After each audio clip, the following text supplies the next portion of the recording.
৫,৭৫,০০০ নতুন ভোটাৰক টাৰ্গেট বিজেপিৰ জেনজি ভোটাৰক আকৰ্ষণেৰ লক্ষ্যৰে অমিত শাহৰ গুৱাহাটী ভ্ৰমণ ১ লাখ নতুন ভোটাৰৰ সৈতে খানাপাৰা যুৱ সন্মিলন মহিলা আৰু নতুন ভোটাৰক প্ৰতিটো নিৰ্বাচনতে প্ৰাধান্য দি আহিছে বিজেপি এইবাৰো তাৰ ব্যতিক্ৰম নহয় ৰাজ্যৰ ৫,৭৫,০০০ নতুন ভোটাৰৰ মন জয় কৰিবলৈ ১৫ মাৰ্চত গুৱাহাটী পাব কেন্দ্ৰীয় গৃহমন্ত্ৰী অমিত শাহ ১৫ মাৰ্চত জেনজিৰে ভৰি পৰিব খানাপাৰা খেলপথাৰ ৰাজ্যৰ প্ৰতিটো বুথ আৰু মণ্ডলৰ পৰা আহিব যুৱ ভোটাৰ সেইদিনা ১ লাখৰো অধিক যুৱ ভোটাৰক নতুন দিনৰ সপোন দেখুৱাব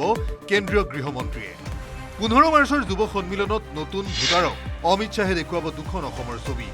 এখন ২০১৬ৰ পূৰ্বৰ অসম আনখন প্ৰগতিৰ পথত আগবঢ়া বৰ্তমানৰ অসম কেন্দ্ৰীয় গৃহমন্ত্ৰী অমিত শ্বাহৰ সেই বাৰ্তা ৰাজ্যৰ ৫,৭৫,০০০ নতুন ভোটাৰৰ কাষলৈ নিয়াৰ চেষ্টা চলাব বিজেপিয়ে এই চেষ্টাত আগভাগ ল'ব বিজেপিৰ যুৱ মৰ্চাই তাৰ বাবে জিলাই জিলাই আৰম্ভ হৈছে বিজেপিৰ যুৱ মৰ্চাৰ প্ৰস্তুতি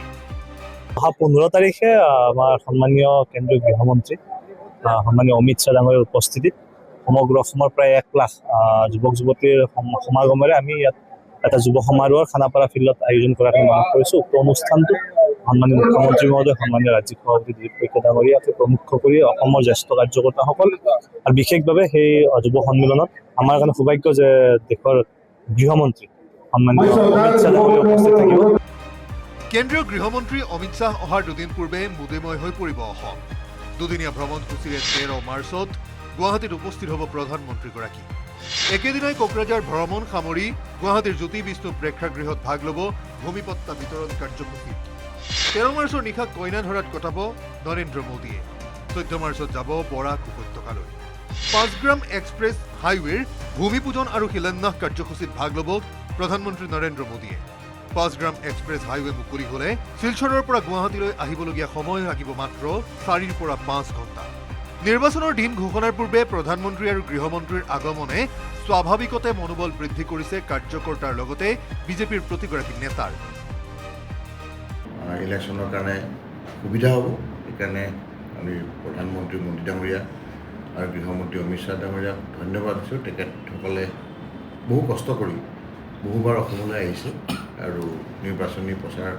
চলাই গৈছে আগন্তুক দিনত যেতিয়া ইলেকশ্যন ডিক্লেয়াৰ হ'ব আমাৰ খুব কেম্পেইন কৰিবলৈ খুব কম থাকিব খুব এটা প্ৰয়োজন নহ'ব এইবাৰ বিজেপিৰ লক্ষ্য 100+। সেই লক্ষ্যত উপনীত হোৱাৰ বাটত কোনো ত্ৰুটি ৰাখিব বিচৰা নাই দলটোৱে সেইবাবে এমাহৰ ভিতৰত দুবাৰকৈ অসমলৈ ভ্ৰমণ কৰিছে প্ৰধানমন্ত্ৰীৰ লগতে কেন্দ্ৰীয় গৃহমন্ত্ৰীয়ে নলবাৰীৰ পৰা কৈলাশ ডেকাৰ সহযোগত Hirakjyoti Malakar report news 18 Assam north east